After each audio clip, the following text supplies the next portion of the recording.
Rise on your feet.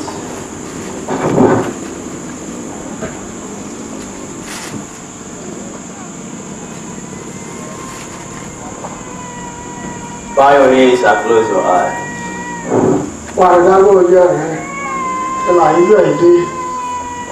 Let the Spirit of the Lord come down. Amen.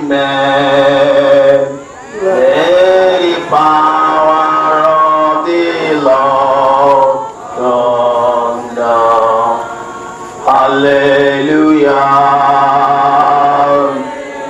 Spirit of the Lord from heaven above.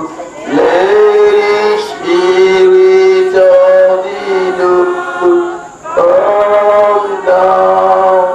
Come down. Oh, the Lord come down. Amen. Power of the Lord come down. Hallelujah. It's all from heaven. Let the power of the Lord come down.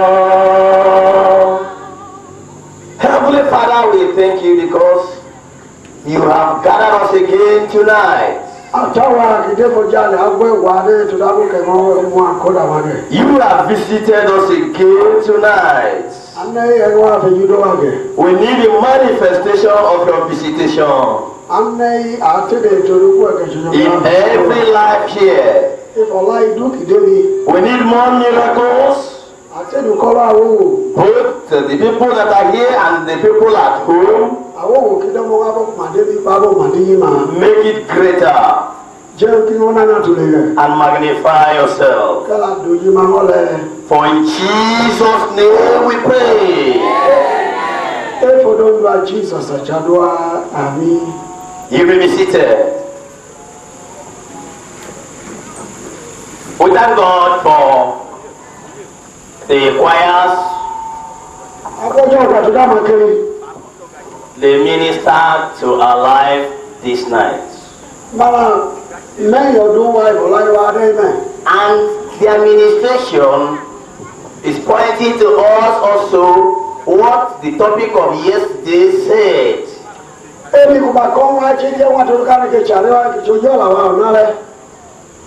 Lord beckoning to his people and saying, sinners, come home. That place you are is not your home.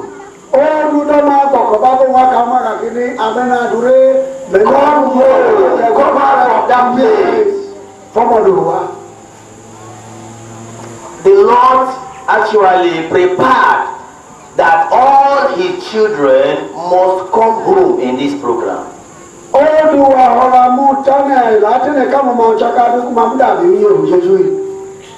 You will talk to yourself and say that you must be among the people that will come home.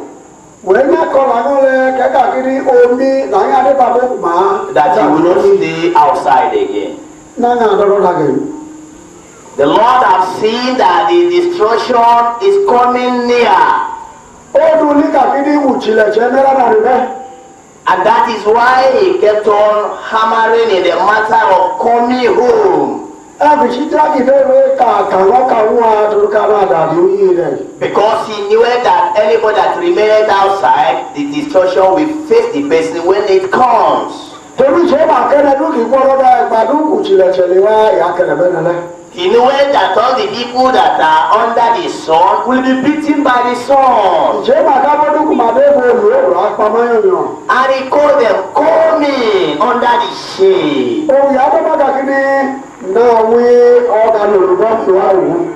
When something continues time to time like this, you will know that that thing is very important.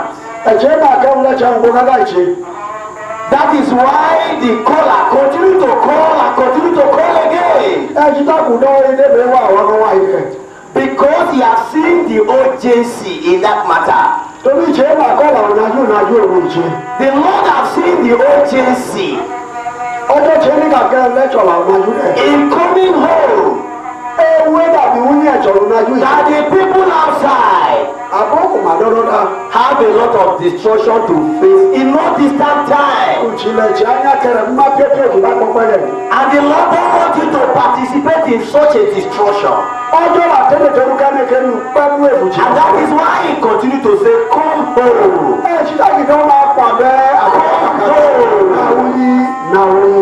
And I know you will come home. And that is the expectation of God. We are taking our topic tonight from Jeremiah chapter 50 verses 11.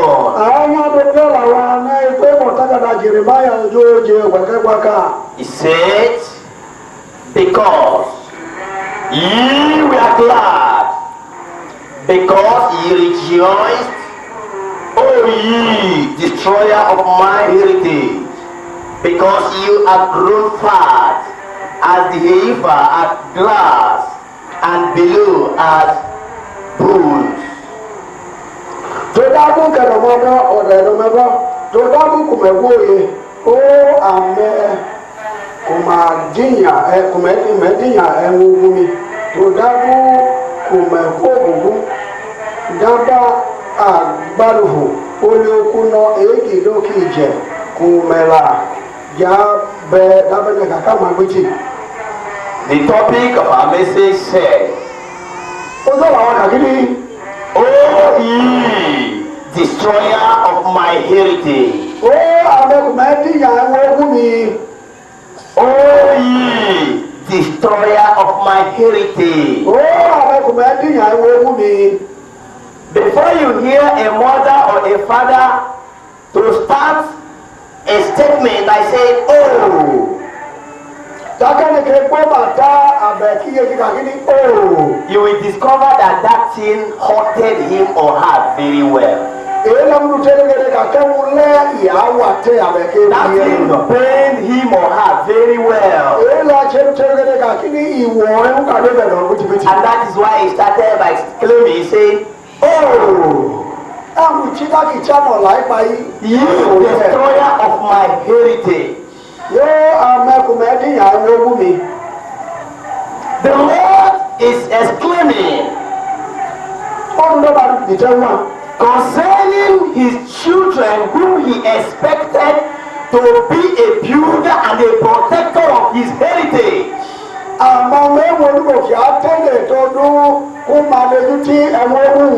But instead of that, they turned back and began to destroy the heritage of Almighty God.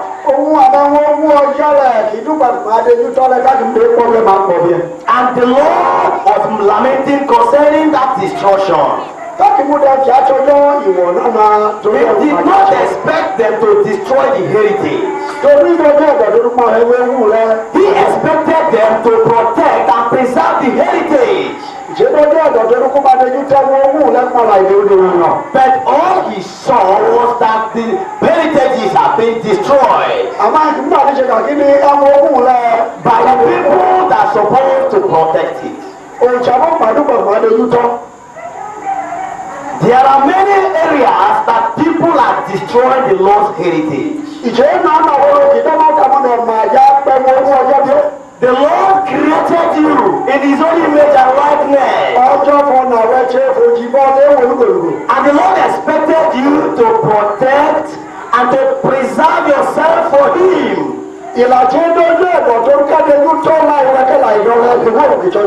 He expected you to preserve and protect your neighbor for Him.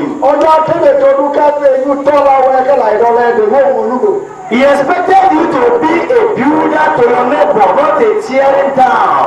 He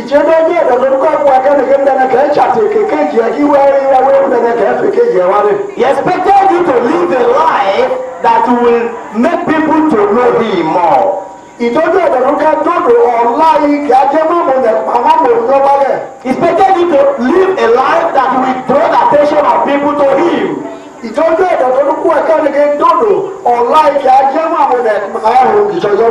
And He finished all those expectations. He waited to see it manifest. And the thing turned around against him.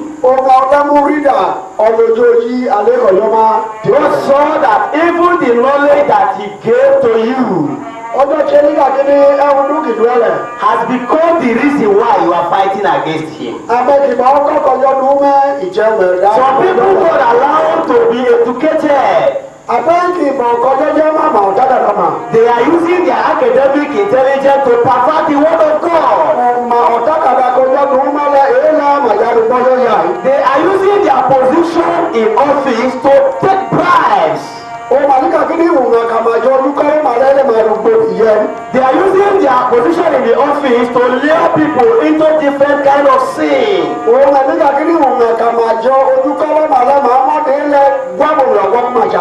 They are using their position in the office to obstruct the word of God.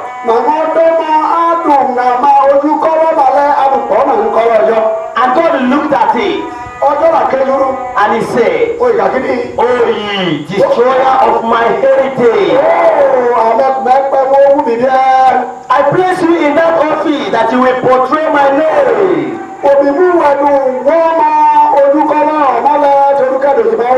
But you are there representing another master. You are there fighting the truth not to stand.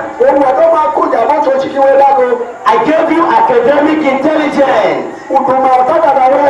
But you are using that academic intelligence to pervert my way. Oh ye destroyer of my heritage. I gave you a body to preserve. So that I will live in your body and walk. Instead of you preserving your body for me, you use your body for other sinful actions. Oh ye destroyer of my heritage. When a father begins to cry this way because of a son or a daughter,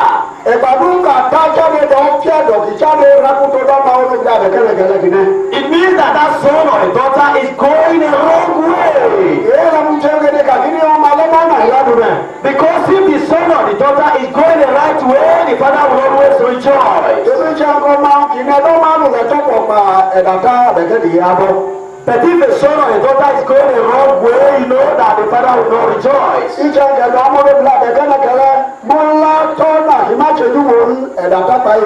The Lord expected you to live righteously so that He will rejoice in the life you are living. But when God look around, He see all things that He gave in your hand, that you are using it to fight against Him. You are using it as an excuse to worship Him. And the Lord will always cry and say, "Oh ye destroyer of my heritage." Several of us here that are parents, we expect our children to behave well. We expect our children to follow our direction. But when God look at our own life, God will discover that we find it very difficult to follow His own way.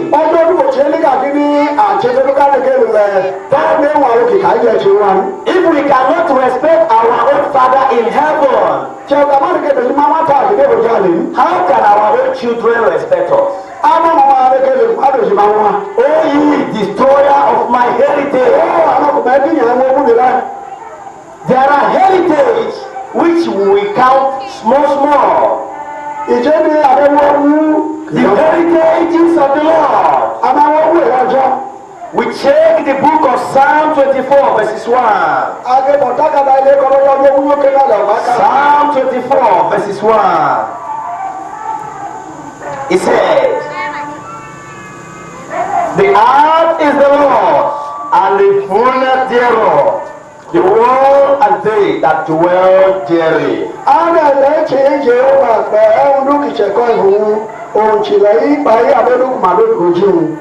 This place generalizes the heritages of the Lord.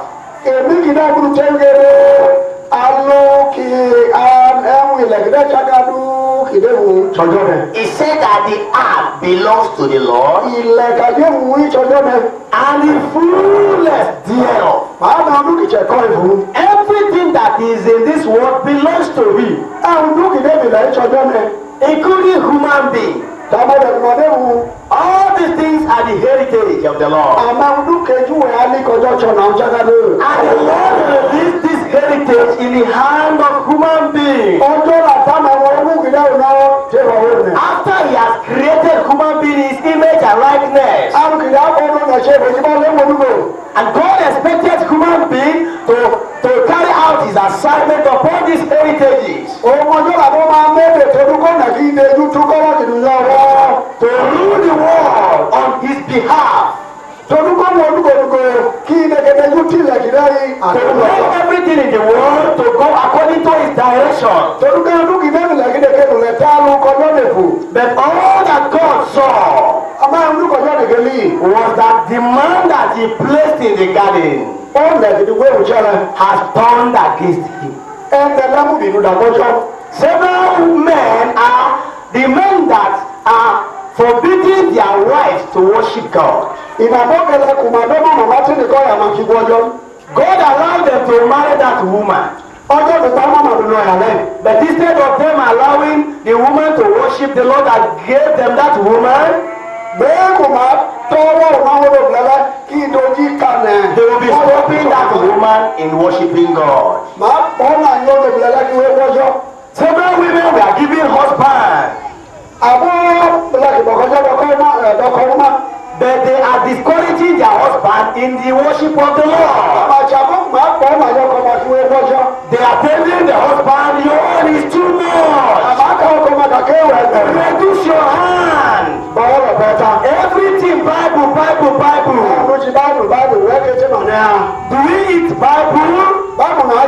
Do we give our children Bible to eat? Think about your life. Not Bible, prayer, fasting every time. So many women are telling their husband. God is saying to such a woman, oh, you destroyer of my heritage.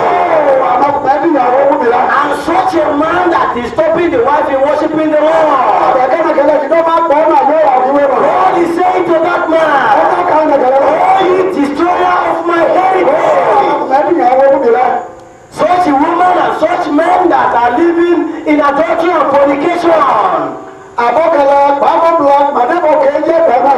is saying to you, oh, you destroyer of my heritage. Several people are ministers of the gospel. God gave you that privilege to be a minister. You may be a pastor or evangelist. God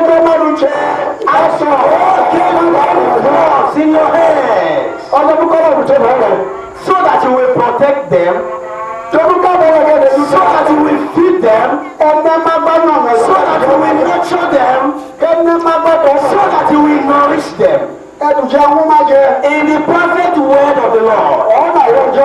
But what are you doing? Only thing you do is to teach them something that God did not tell you. Instead of telling them about the Holy Ghost, you are telling them about olive oil. Instead of telling them how to live a holy life, you are telling them how they will bring handkerchief that you will bless it for them and they will use it for charm. Instead of telling them how to repent from their sin, you will be telling them how they will bring water outside and bath in the midnight and be healed.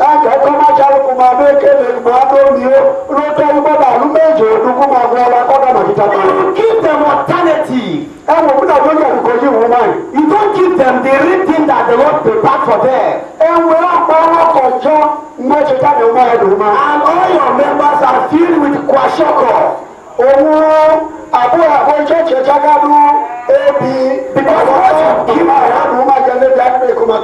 Because what you give them is not food at all. Instead of telling them how to know God more, you gather them together every night to prophesy for them and tell them that snake is in their buttocks and lizard is in their breast. All these things is what you teach them. And they always worship you instead of worshiping God. Because they never learn how to worship God. What they only learn is how to worship you. They learn how to worship you as a minister. And you teach them that Holy Ghost is inside the bottle. And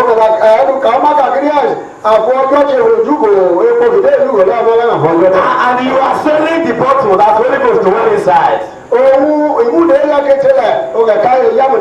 every Sunday, everybody will buy a bottle of Holy Ghost.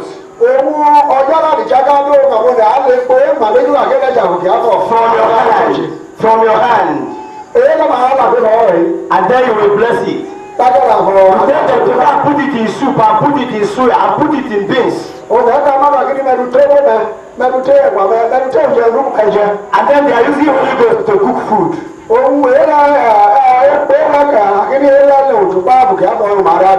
God look at you. He will say, oh ye destroyer of my head. I have given you the Bible to teach these people and nurture them. But you are teaching them another thing. We are teaching them something that is not existing anywhere. You are teaching them something you did not copy from heaven. Oh, you destroyer of my heritage. Oh, you destroyer of my heritage. God planted you in the family as a son or a daughter. And all you do is to tell your parents lie. When you go to school, you will come back to tell them that the teacher say you will buy a book. And they will ask you how much is the book. You will say both of them is 2,000. They will ask you what is the name of the two books. You will say one is English and number two is language. So when I buy English and language, they are two. English is 1,000 naira. And language is 1,000 naira. And they say we still buy another one. And they are still two. They are still two. They are still two. And one is mathematics. And the second one is arithmetic.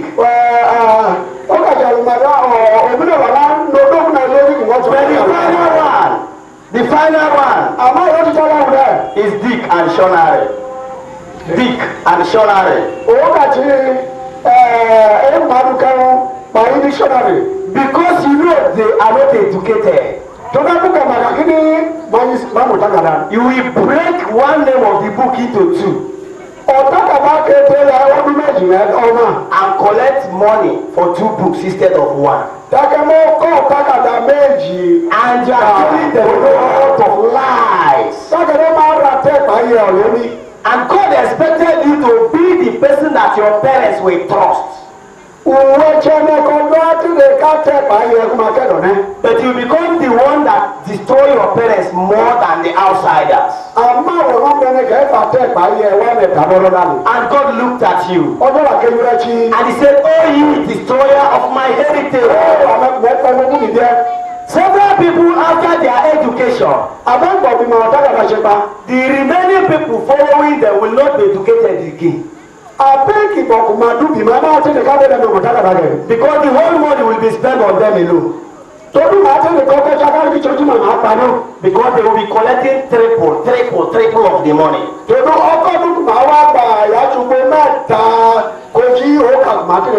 And the parents will be afraid of training another person. They will say, if we attempt to train any person again, we will sell our house. And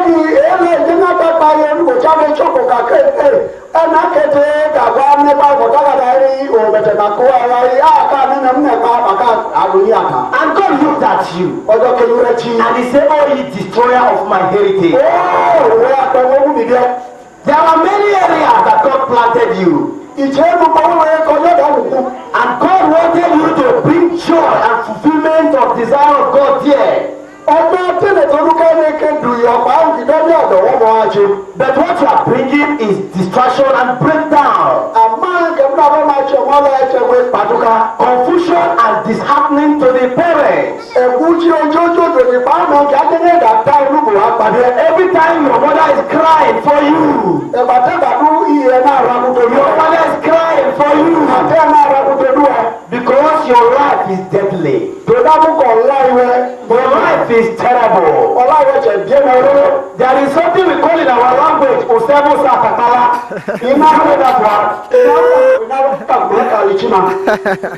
That is a life that is deadly, confusing, corrosive, destructive, mountainous, darkened. In fact, I cannot explain it in this way alone, because that Igbo language is very complicated.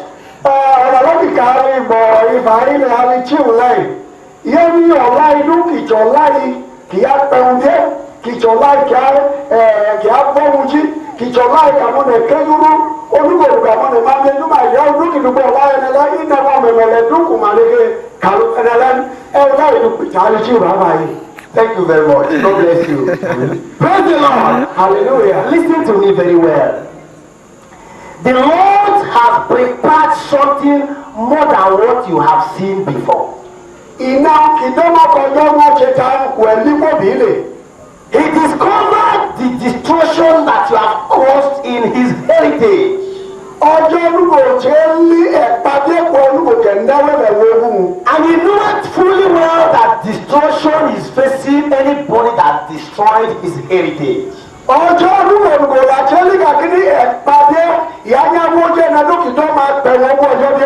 out of his infinite mercy, he has decided not to destroy you. And because of that, he said, "Let me tell them their sin. Let me show them their fault." And he said, "Oh, ye destroyer of my heritage," so that you will say to him, "What heritage of yours have I destroyed?" then he will begin to show you the heritage. Tábìlì àjáde nù wẹ̀ òkòkè. And he has started showing the heritage that you are destroying. Òun olúgbòǹgbò àjáde nù mẹ́mẹ́ ọ̀nà pẹ̀lú máa pẹ̀lú ẹ̀mú rẹ̀. Right inside your heart as you're sitting down there or standing up, Alùkẹ̀kùngbọ́nà mọ̀kẹ̀kùngbọ́nà bẹ̀kẹ́ jáde rẹ̀. you hate a lot of people. Ìnàmọ́ náà ẹ̀wẹ̀ kẹ́tù làkàmá. There are people you don't speak with on the road. Ìnàbọ̀kẹ̀ máa dánumọ́kẹ́ dáwọ́ ẹ̀kàdé náà. Are very angry with them. Ẹ̀pàdúkẹ̀ límá ẹ̀rẹ̀jẹ̀ pàdé náà. Hate them with eternal hatred. Ẹ̀tù làkàmá gbídìgbídì kọ́ka ní fún ẹ. Even though they did you something or they did not do anything, Ó nà jẹ́ ẹ̀dẹ̀ bá jẹ́ ẹ̀dẹ̀ ẹ̀dẹ̀ ní ìrẹ́nu làkàwọ́ ẹ̀jẹ̀. you know right that inside your heart you hate all of them. Ẹ̀jẹ̀ máa kẹ́bẹ̀ lọ ẹ̀tù làkàwọ́ ní ẹ̀rọ. And the Bible says that he that hated his brother is a murderer. Ọ̀tọ́kẹ́ máa rẹ̀ náà jẹ́ wọn máa kẹ́bẹ̀ lókè àtù làkàwọ́ ẹ̀rọ já pé rẹ̀. And right inside your heart you hate many people.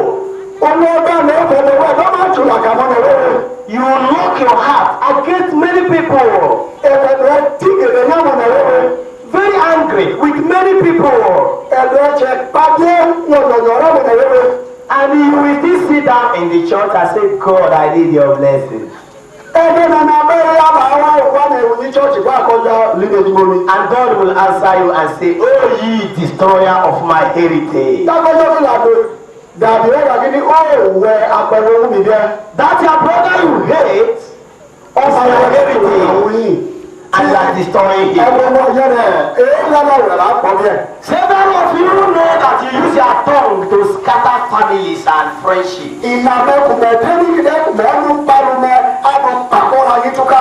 You have used your tongues to destroy many families and many friendships. Ìjẹ́ nàkọ́ra yìí wéwé pàápàá olùkọ́ láàrin inú wéwé kẹ̀lú pàrọ̀wẹ́ nàmú. Many business partners have fall apart because of your tongue, what you speak out. Ìnàmọ́ náà wéwé pàdé ọ̀tọ́ yà á tó lé dàmá kò pàrọ̀wẹ́ òmà gúdúkà lòun nẹ̀tẹ́. You bring two people together, you jam their heads. Wọ̀jẹ̀lẹ̀ kẹ́ ń dọ́ wọ́n nẹ̀ méjèèjì. Wọ́n máa bẹ́ dákẹ́ dojú màá ká You yóò rẹ̀. bring family together, you jam their heads. Àwọn ọmọ wẹ́wẹ́ ẹgbẹ́ náà bẹ́ẹ̀ wẹ̀ kó máa yí dé. Anywhere you go, Gbogbo olúkẹ̀lẹ̀ confusion will follow after you pass. ìhá yìí kẹ́tẹ́ yẹn tọ́lọ́ ta lè. In your presence, there is a peace. Gbogbo olúkẹ̀lẹ̀ In your front, there is peace. In your front, there is peace. Front. Where you are going, there is peace in your front. ọgbà wọn òrẹ̀lẹ̀ ṣẹ̀ dọ́mọ. But when you pass that place, Gbogbo olúkẹ̀lẹ̀ wà kò rẹ̀ dọ̀dọ̀ wọn ẹ̀ múdà lè wọ́n mọ̀dún mẹ́. any place you pass across Gbogbo olúkẹ̀lẹ̀ wúdu. will be filled with confusion, Ọmọlẹ̀jẹ̀ kùjì pẹ̀ pàdé òun. misunderstanding, Àmọ́nẹ̀ máa náà kì í wọ́n ní dàkàyà tẹ́lẹ̀. disintegration. Jáde yáya. This is what you are doing. Kẹ̀dọ́ máa ṣe rẹ̀. And God said, Ọjọ́ kàkiri. oh, you destroyer of my heritage. Àmọ́ bẹ́ẹ̀ wọ́n mú mi dẹ́. These people you use your tongue to scatter. Àbọ̀kẹ̀lú máa ń lẹnu kò má bẹ̀rẹ̀. You know that what you say was a lie. Ẹ̀jẹ̀ máa dẹ́hùn kẹ̀dá rẹ̀ kàlẹ́jọ̀ lé ní oko kòkó ìjì. But you see them fighting and trying to kill themselves. Àmọ́ ẹ̀dá ò lé nílẹ̀ rọ tolú káàbù nà méjì kó máa pé ní bá dé kó máa fọ́. What you have used your tongue to speak. Ẹ̀hùn kẹ̀dá rẹ̀ kàlẹ́. And you are sitting down and saying, God bless me. Ubi kẹ̀dá rẹ̀ lu kọ̀lẹ̀ bí ẹni náà rẹ̀ fẹ́ pàdé jágádú àlù lẹ́pìtì ẹ̀dá àjàgbá kàkọ́jọ́ rẹ̀ lọ. You have spoken in full of many people. Àmọ́ nà wíwé bẹ́ẹ̀ máa ìjàgbádé ma. You just open your mouth wide and begin to condemn somebody that you don't even know. Ẹ máa lu ẹbí jákè ẹnẹkẹ má mi màmá ẹbẹ ń bọ̀ ìgbé kó jákè náà bẹ̀ náà lu kẹ́nẹ́ lẹ́dárí náà. You will talk many things with assurance and you don't know anything about it. Ìná wíwé kẹ́ẹ̀ká ní ọ̀chọ́chì náà ká ní ọ̀làkùn náà ká yẹ ọ̀chọ́chì náà ká yẹ làbẹ̀ òrùn bẹ̀rẹ̀ rẹ̀. And after you speak all those things, Ẹ lọ́ ọ̀là lẹ́ kàkà gbé. you are sitting down in your house. Ẹ̀gbọ́n mi yí ẹ. And God is saying to you, Ọjọ́ àkéjì rẹ̀ kẹ́. oh, you destroyer of my heritage. Òwúrọ̀ kẹ́ẹ̀pẹ́ ní kúmi bẹ́ẹ̀. Your annoyance is that your neighbor is prospering more than you.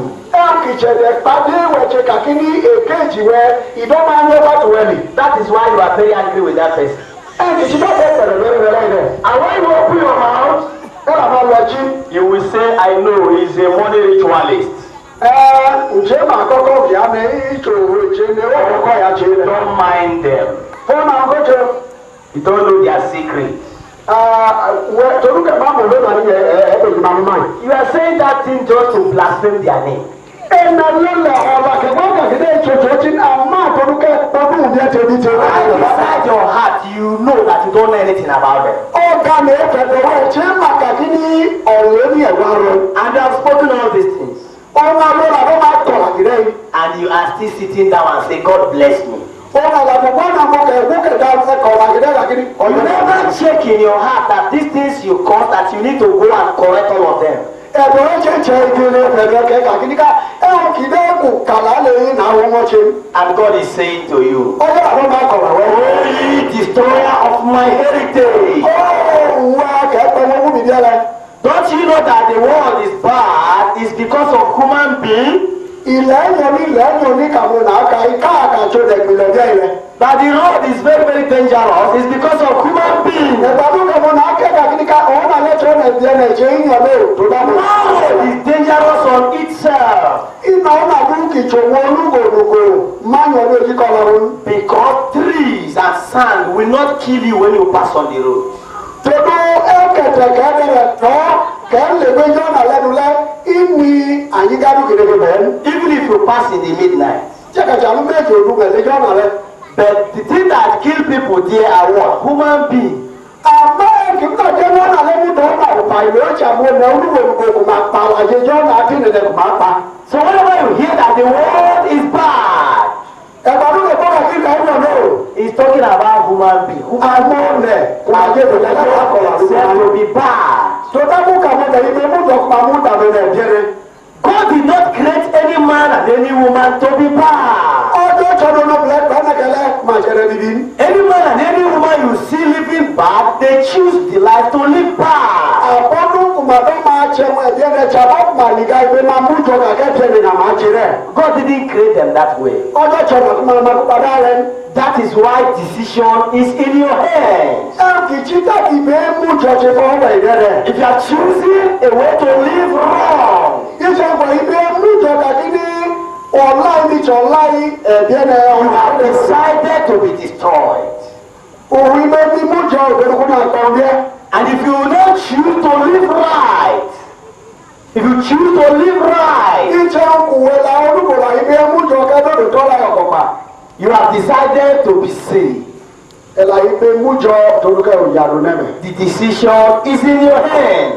Ìbẹ̀rẹ̀ ayé mú jọ ṣe fọ́ọ̀mù ìdá. And the Lord said, Olúwa ló máa kọ́. O ye destroyer of my heritage. Àmọ́gùnmẹ́ pẹ́ mọ́ mi bẹ́ẹ̀.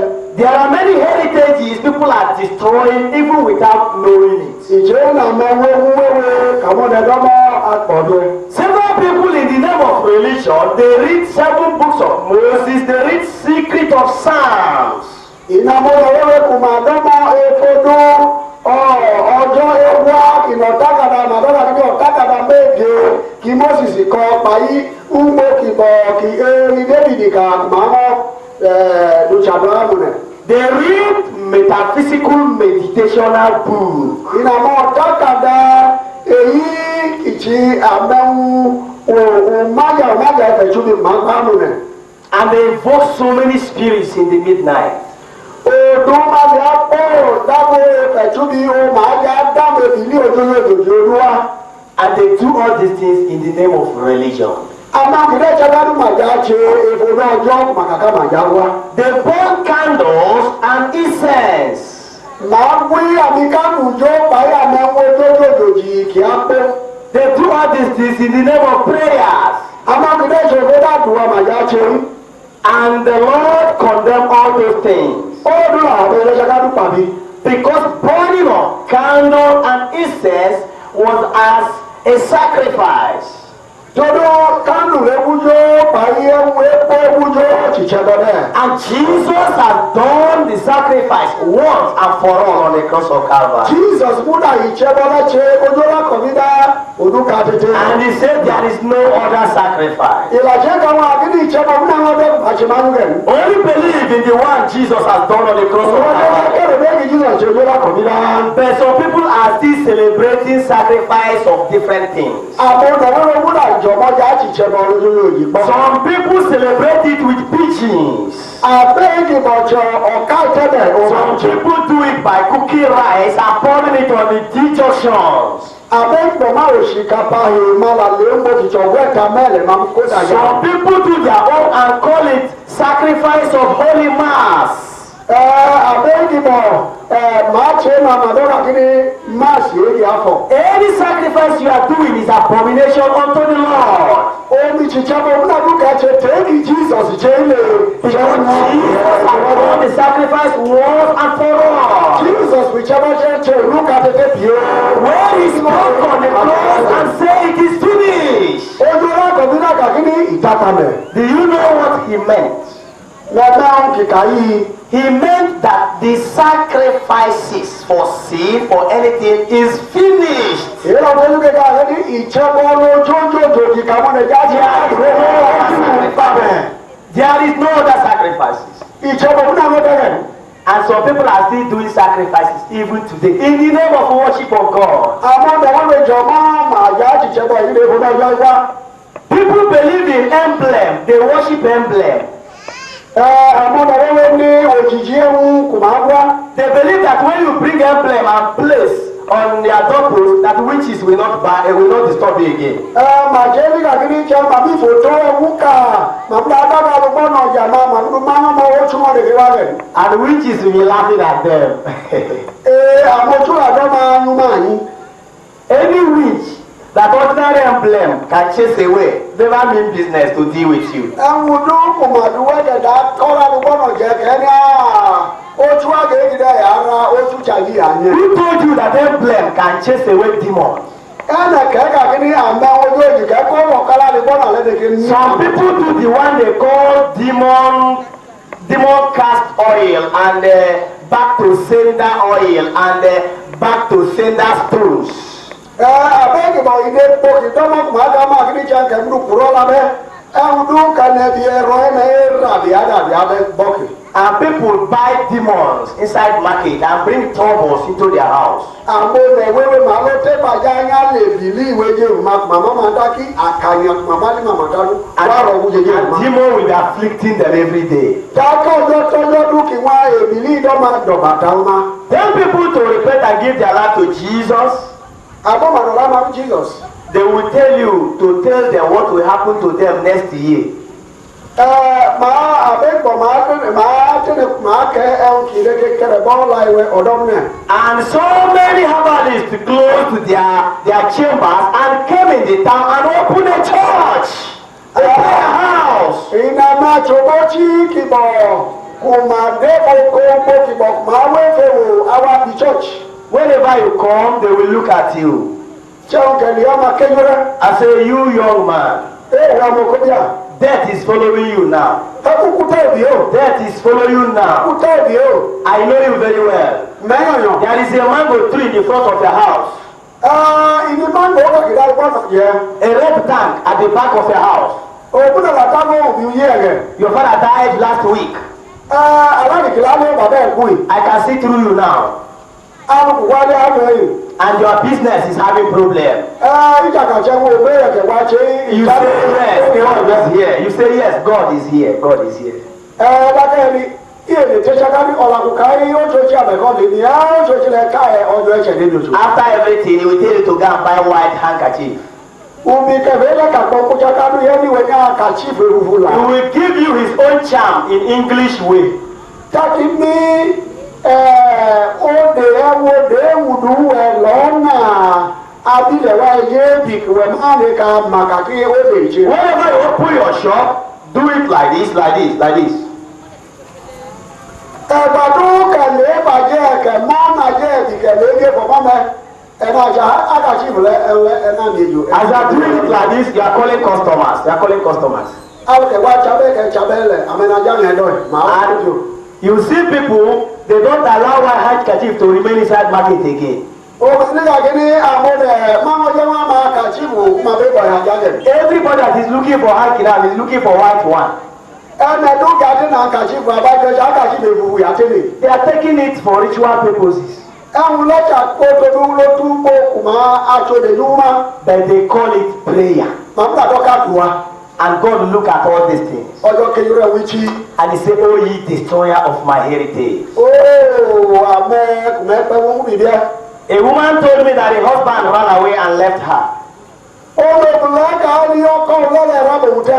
I asked her, what is the problem? Ọ̀gá kẹ́hùn chike. She said that the prayer house people prophesy and told the husband that the pregnancy is not a human being but a tubers of yam in the womb. Ìyá ni ọkọ̀ ọlọ́lẹ̀ tún yá dùwà ọmọlẹ́ka ọkọ̀ kàkí ní ẹ̀fùkọ̀ wọn dẹ́ tó nẹ́ẹ̀dẹ́ wín kàkí ní uchu ẹ̀bí uchu lélẹ́lẹ́lẹ́ kàlẹ́lẹ́ má yàtẹ̀ wín. And the husband said, "This one is above me. I can't live with a woman that is carrying 2 tubers of yam in the womb." Òun ọkọ̀ lẹ́dẹ̀ èyí dá ṣàtúnyí parí rẹ̀ àwọn àlekùn náà dọ̀dọ̀ pé lọ́wọ́lá kì ní uchu ẹ̀bí uchu méjì lélẹ́lẹ́lẹ́ má yàyẹ̀ wín. And the man ran away and left the wife.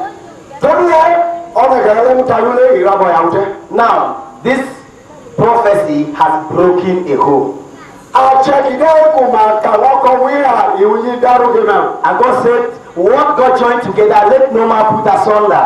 Ọjọ́ àkàwà kìíní ẹ̀ǹkò kódà máa ẹ̀ẹ́dókè wò dárú. Prophecy that put asunder is not from God. Àjẹdúkìá dẹ́kọ̀kọ̀ ọ̀yàrú òun ẹ̀jẹ̀ kò pọ̀ jọ. And this one put asunder.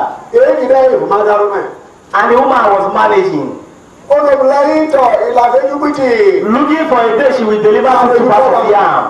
Tọ̀ olùbìlẹ́yìn tọ̀ yẹ́nì tọ̀ ọjọ́ kìlà fún mi ní ọjọ́ dúkù náà bí mẹ́jà náà tutù náà bí That was a result of people running into prayer houses without looking for Christ.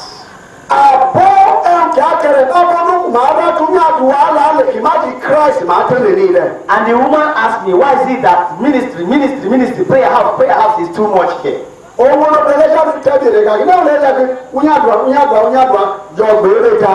I told her that the prayer house will be too much because you people like those things that is easy. They will tell you that when you just do hand like this, you are okay. You don't need to fast. You don't need to live a holy life. Just lift your hands up 3 times. You are okay. Ìyẹn ni wúnyàdùà yà ń yàn náwó yà ń dé náwó tábẹ́lẹ̀ dá tó dún àwọn ẹ̀ṣẹ́ wù pọ̀ máa tẹ̀lé yìí máa tẹ̀lé kó máa lọ́ọ́ náà ìkọ̀jọ́ kan ẹ̀ ń kó máa kà má kàkí ní ẹ̀ṣà bẹ́ẹ̀ tsọ́ náà kà ọ́n ẹ̀kẹ́ yé ìtòlú ká kí ká yọ̀ ẹ́ ilé mẹ́tẹ́ náà kìí táàbù ní àdùn àmàlù lárí rẹ̀. And that is why the devil decided to push his agents to open churches everywhere so that he will go there, they will receive vision for you. Kìí dákejì ní tó máa ka mọ lẹ ẹ̀jẹ̀ wùdùwùdù tó máa di chọ́ọ̀chì gbogbo yóò jí dẹ́ tó ní jẹ́ gẹ̀lẹ́ wa máa kà ní ego ẹ. And they will not bother you about holiness at all. Níbi kò dúkù máa kọ̀ láyà kí ní ìyàn tó ní kò lẹ́kí ní òde ìbọn láìkí àpò. They will not bother you about being born again at all. Níbi kò dúkù máa kọ̀ lẹ́nu pé ní etí tọ́ rẹ̀. They will just give you what you want and you will go. Tí lè jẹ́jẹ̀jẹ́ lẹ́ èlé máa lẹ òdo ẹ̀rù ẹ̀ lórí. Even if you can't fast, they will fast for you and you will pay them money. Wọ́n bá jàkà ní ẹni kejì ń jalu kẹ́ àmọ́ jalu ń wẹ̀ dákẹ́ rọ mẹ́. And everybody needs that one that is easy. Ẹni ẹni máa tẹ̀lé òkìtà rà ha.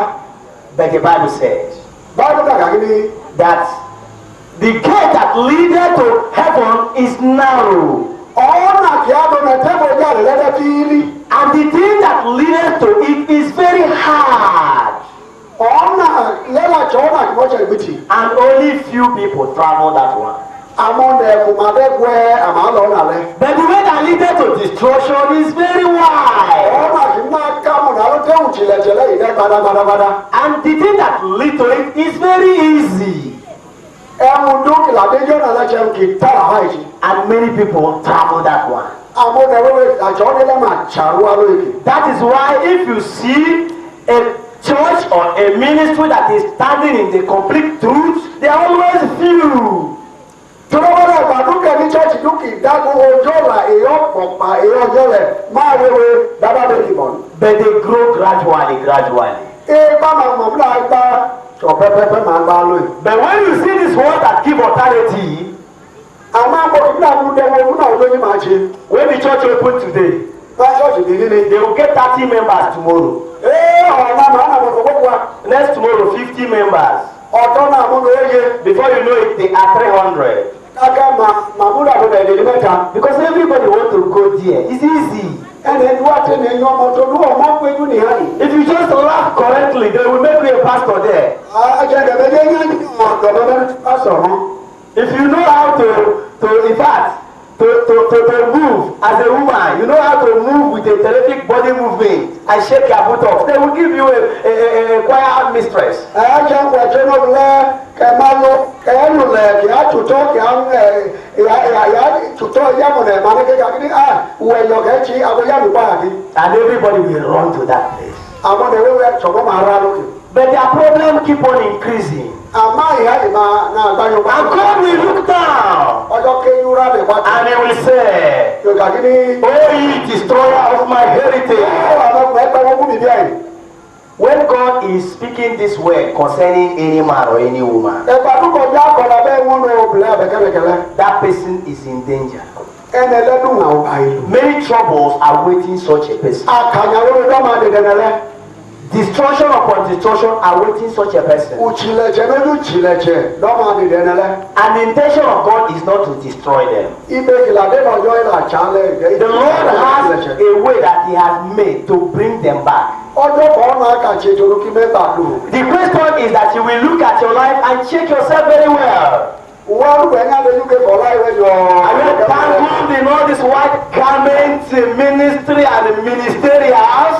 Wọ́n ti àlọ́ méjì àmọ́ nábẹ́ fún kìlẹ̀ ṣáká mẹ́ta. Have you got a place they say they are working on your head and you will bring this and buy this and that? Inú mo kẹ̀lé màjọ́ máa kẹ́ kàkiri tọ̀ màá tẹ̀lé fún màá ṣàtìkọ́ ẹ̀fẹ̀ yìí làwà ẹ̀fẹ̀ yìí làwà. You need a deliverance. Èkó làdánà pẹ́. Even if you come out from that place without being delivered, their spirit will still follow you around. Ìjẹ́ nkọ̀jà kàgbé fọ́mọdù kẹ́ máa wò làdánà níta òjijì máa tẹ́ òbí àlìta. The Lord wants to deliver you tonight. Ó rà tẹ́lẹ̀ kí bẹ́ẹ̀ tàkàrí àná yìí. What is that place Ngbòdọ́mọ ìkì. that you are destroying the heritage of the Lord? Kẹ̀dọ́mọ pẹ̀wọ́ owó ọjọ́ bí ìkì. What is that thing that is given into your hand Láǹjẹ́ ọmọ àlọ́ yẹ ọwọ́. to keep Kẹ́lẹ́ yú tọ́. and you have destroyed it? Kẹ̀lẹ́ ayọ̀ lẹ́pàá bẹ́ẹ̀. What is that opportunity that is given to you Ngbòmù àkọ́jọ́ bẹ́ẹ̀ to live godly life, kẹ́lẹ́ bẹ́ẹ̀ kọ́lá ìkì àfọ̀. but you despise it? Àmà ẹ̀rẹ́dú pọ̀ kù. What are those talents that the Lord deposited in you Láǹjà bẹ́ẹ̀ lé ọjọ́ tiẹ̀. to use it and praise Him, Kẹ́lu tukọ́ lọ but you have used it for another thing? Àmà kẹ́lu tse kò mí náà ojú ti. These are the things you begin to check. Àmà kẹ́lu pẹ̀ kẹ́lu yúkọ rẹ̀. These are the areas you begin to go around in your life. Wọ́n kẹ́lu pẹ̀ kẹ́lu náà lè dà ká. And you continue to hear the voice of God, "Oh ye destroyer of my Ó heritage. mẹ́ta fọ́ọ̀mù kọ̀ọ̀la ọjọ́ kí á kẹ́ kọ̀ọ̀kọ̀ọ̀la kàkiri ó àmẹ́. Oh ye destroyer of my heritage." Àmẹ́ mẹ́pẹ́ wo mú mi jẹ́. The Lord wants to stop saying this on your head. Ọjọ́ tẹ́lẹ̀ kí náà kọ̀ọ̀la kí lẹ́yìn bẹ́ẹ̀ ojú má gẹ̀. The Lord wants to stop saying this kind of things concerning your life. Ọjọ́ tẹ́lẹ̀ kí náà kọ̀ọ̀la bẹ́ẹ̀ ló bọ̀ láìwẹ̀ gẹ̀. The Lord wants to begin to say another thing Ọjọ́ concerning your tẹ́lẹ̀ life. kí kọ̀ọ̀la mẹ́mẹ́lẹ́ òmìnira ló bọ̀ wẹ́. And the Lord made a pavement for you. Ọjọ́ làwọn náà kà tiẹ̀ mẹ́. A pavement for escape. Ọjọ́ kan náà tiẹ̀ wẹ́ kẹ́ra dùn. The Lord wants you to escape. Ọjọ́ tẹ́lẹ̀ torúkẹ́ ẹ̀rù làtàrẹ̀. Because He has decided to destroy all this destroyer of His heritage. Tòdú ọjọ́ yìí pé mú jọ torúkẹ́ abónú máa pẹ́ wọ́n mú bí ẹlẹ́kì ò máa pàdé. And He has made a pavement for you. Ìbúdà kan náà àràdùn òun kà tiẹ̀ mẹ́. And that is a pavement for escape. Ọ̀nà àràdùn òun lẹ́yìn àti wẹ́rẹ́ dún torúkẹ́ rà bọ̀ mọ́tẹ́. It is found in the book of Matthew chapter 11. Ìdẹ́sẹ̀ sákàdà 28. Matthew chapter 11 verses 28. Mọ́tò ẹ̀gbọ́n kan wọ́n yóò bẹ́ẹ̀ jọ. He said, "Come unto me, all ye that are labored and heavy laden, and I will give you rest." Yẹ́nì bẹ́ẹ̀ náà ń kó mi ọ̀chaka mẹ̀já chakanya mẹ̀lánù kìí mẹ́ka kó náà dùn ní ọmọ. Take my yoke upon you and learn of me, for I am meek and lowly. Mẹ́lá bẹ ní ọ̀nàmọ̀ èmi nọ́nà mẹ́ òtòdó mẹ́ kọ́ọ̀tsẹ̀ ògbómi tó dábò kò mí dẹ́tí kí mi. In heart, and you shall find rest unto your soul. Ẹ̀dọ̀ mi là jẹ̀sí wá náà tákà máa ń lé òmẹ́lí òmí múnúkọ̀ bẹ́ẹ̀. For my yoke is easy and my burden is light. Torí olùnàmọ̀ èmi ṣe bọ́lá àdùnmí làdẹ́ fún yẹ. The Lord has started beckoning again.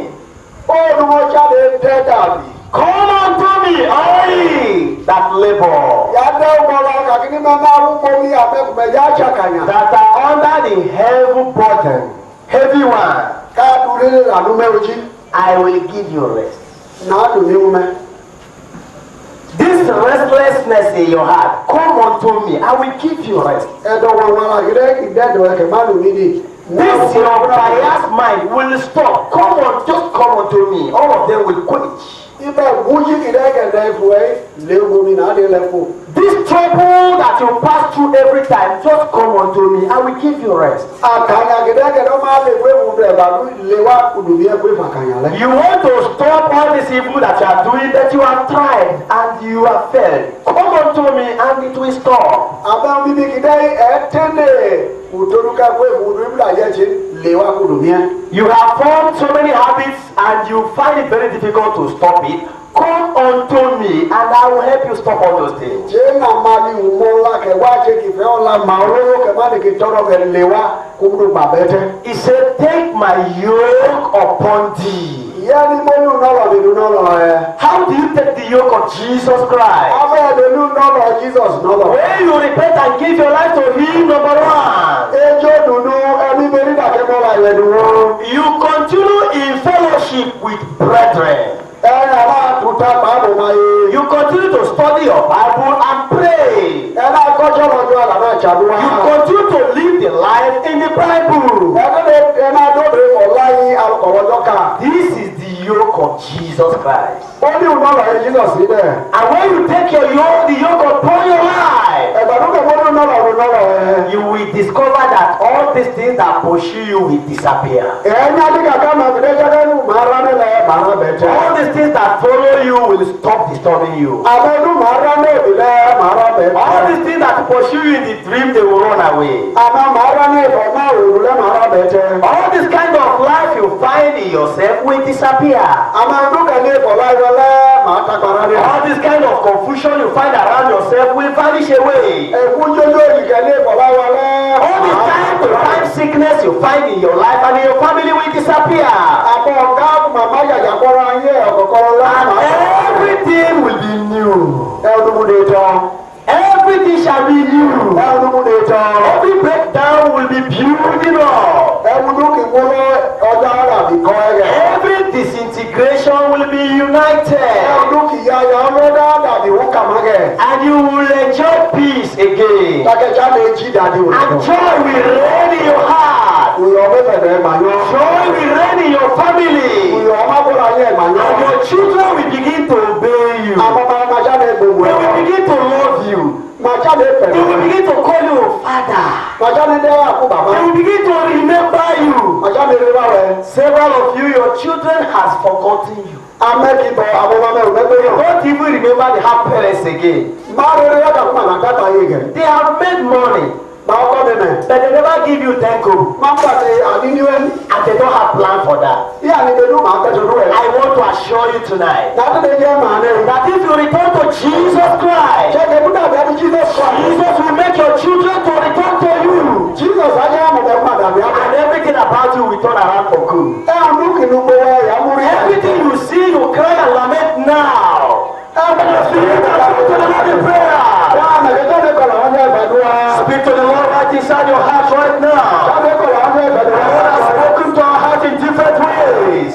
Ọ̀hún náà wọ́n wọ́n wọ́n pọ̀. Is there any area that destroy the heritage of the Lord? Ọ̀hún náà dúkẹ́ màkà kí ní ẹ̀fí ẹ̀wọ̀n. The Lord want to destroy your life. Ọjọ́ láti lè dọ̀rọ̀ ìbọ̀lá The rẹ̀. Lord want to make peace with you.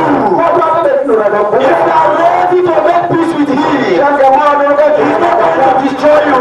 Nínú àgbàdo wọn já bẹ̀ẹ́ jù. He's not going to despise you. Ìyá àgbà àgbàdo ká He's not pẹ̀lú. going to do anything wrong to you. Wọ́n àgbàdo kẹ́lẹ̀ kẹ́lẹ̀ bẹ́ẹ̀. But He's going to rejoice with you. Ìyá náà yóò kú ẹ̀. He's going to celebrate with you. Ìyá náà yóò kú ẹ̀. He's going to bring you home again. Ìyá náà dàbí oyin náà. Because the choir sang in the morning, Dodo wáyà kéde. in the beginning of the program, Àkúchá ni they said, "Oh sinner, come home. ẹgbẹ́ náà dúró náà wí. Oh sinner, come home." Ẹ̀nà dúró náà wí. Is there anywhere you have seen you have offended the Lord? Ìnáwó náà ló kẹ̀kọ́ jẹ́ Is rẹ̀. there anywhere the Lord has touched your life? Ìnáwó náà ló kọ̀ jẹ́ lọ́kà lọ́kà. And you really want to make a change? Láti lè rí dà. You really want to make a U-turn? Láti lè kẹ́ mú rí dà. You really want to make peace with God? Ẹgbẹ́ ló rẹ̀ lọ́kọ́ jẹ́. Everywhere you are, Mo dúkà dá. you need to check your life right now. Sáà lè ṣe yà rẹ̀ Don't lọ́kọ̀. do the prayers. want. Make God something that you desire in his heart. Organist, you give us a worship song. You worship God briefly. The Lord who has spoken to you. The Lord who has revealed secret to you now. Worship him in your heart. Say, God, thank you because you have shown me my problem. You have shown me a way out from my problem. Lord, thank you. Lord, thank you. I'm gone. I will never go back again. I will never go back again. Today is a day in my life. Which I will never forget. Lord, thank you for my life. Thank you for what you have done. Thank you for what you are doing. I bless you, God. I bless you, God. Worship the Lord in your heart. Worship the Lord in your heart. Worship the Lord in your heart. Worship the Lord in your heart. Thank you, Father. Glory, glory, glory, glory, glory. In Jesus' name we worship. All eyes closed and all heads bowed. Close your eyes and bow your ways.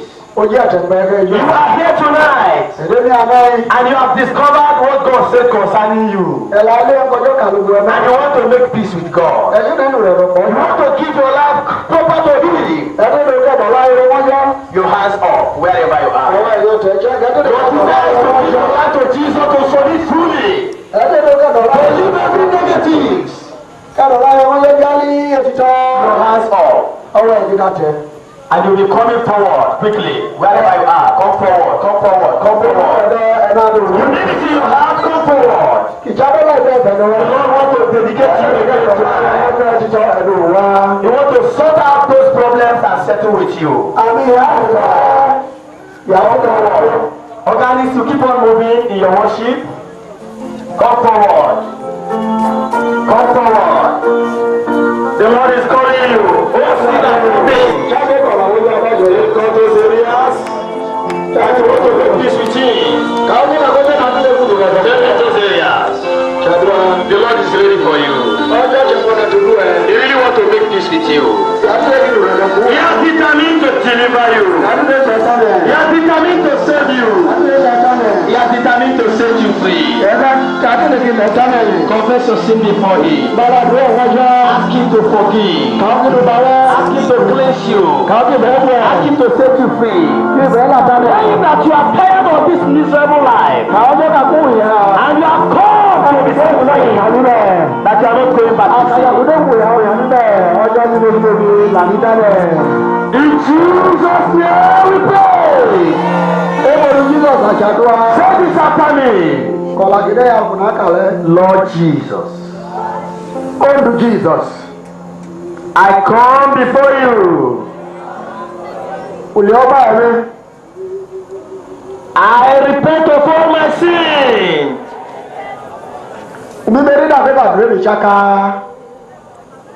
Forgive me all my sins.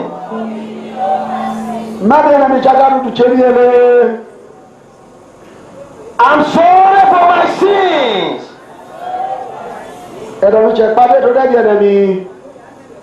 Lord Jesus. Unto Jesus. Come into my life. Destroy the power of sin in my life.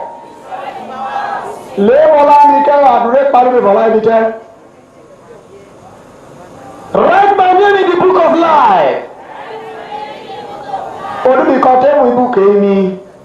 And I will serve you forever. Amen. I will pray for you now. Close your eyes and lift your hands up. Heavenly Father, thank you for your children. They have appeared in your presence. And they are not going back the same. Forgive all their sins. Wash them by the power and the blood of Jesus. Cleanse them. Confirm your salvation in their lives. Destroy the power of sin in their lives. Destroy the power of reinforcement against their lives. ní ìmọ̀ ẹ̀fọ́ láì máa ń fún Break ẹ. every yoke in their heart. Ẹ̀hún dúkìdé bẹ̀dọ̀ máa. Liberate them from every bondages of all kind. Àmúdúkìdé wà láì máa kẹ́ fún And ìyàdùkú. keep them for yourself. Kẹ́ làmúdàdì wọ̀ lẹ́. Possess them with your power and their joy. Òpá ilẹ̀ kí wọ́n máa lẹ̀. Your zeal. Ó dúdú ẹ̀dọ̀ ṣàṣà ń mọ́. And they will serve you forever. Torí mara rẹ̀ tọ́ gbégbé lẹ̀. For in Jesus' name I pray. Ébòdú Jesus òṣàdúrà. Amen. Àmín. Rise up and be free from every yoke of sin in Jesus' name. Put your hands together for Jesus. Don't go back here. Don't go back here. Don't go back here. Wait. Ẹ̀rọ àbùkán. Wait. Listen to me very carefully. Mẹ́rin dúró ní yànyànyànyàn. What the Lord has done tonight Ẹ kọjọ́ tí a náà ilẹ̀. is something that will abide forever in your life. Jẹun kí ayé adọ́mọ̀tọ́ gbégbé lẹ̀ ìfọ̀ láyé This rẹ̀. night will be a remarkable night in your life. Aná ìjà náà yẹ máa gbéyàn ní ìje. And the Lord wants to continue with you. Bọ́ọ̀dù là á tẹ̀lé kí náà káyín tọ́gbà fún ẹ̀ á lò. So you dare not to fail him. Tí bá bá bẹ ẹ̀kọ́jọ́ ọ̀rọ̀ rẹ̀ máa You lò. will continue in fellowship steady after now. Ẹ náà tuta pọ̀ ọjọ́ àlọ́ ọ̀kọ̀ọ̀kan lọ àkọ́jọ́ obìnrin ní yá lò. You continue to read Bible, pray, Ẹ náà ní báyìí là á gba ìlànà àjàdúrà. and tomorrow Òdùdú ọ̀dà. we'll be having gathering for you. We'll have a teaching for you Ìyá Yánu kọ́ṣẹ́ màá ní tolú ẹ̀ ìdí ọ̀dà. by 2 o'clock. Agogo méjì ọ̀rọ̀ ká. 2 o'clock. Agogo méjì.